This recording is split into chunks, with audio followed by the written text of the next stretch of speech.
عجیب است که چرا ما معرفگری فرهنگ طعام پزی خودمان نیستیم.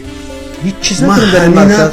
با مراجعت میکنم از همین فرصت استفاده میبرم که ما باید در خیابان بزرگترین پایتخت و در گرد و اطرافش باید ما از فرهنگ آشپزی خودمون استفاده بریم.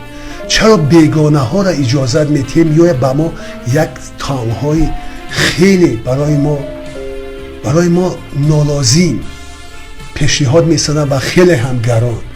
آیا مادری ما، آیا خواهری ما طعم پختن نمیتوانیش که ما تمدن سازیم؟ دنیا از ما فرهنگ آموخته است، اما در پایتخت تاجیکا همه جا آشخانه های غیر تاجیکی که این خارجی ها همون در همون لندن هم میخورن، در همون دوبای هم، در همون برلین هم.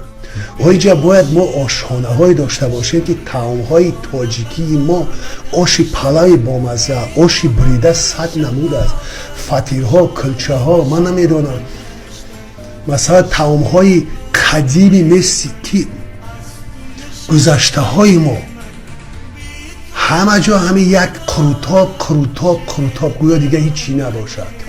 برای یک فطیر مسکه کنن، یک دنگیچه با مزه‌ای که وای خارجی وقتی بخوره تمام عمر یادش نره.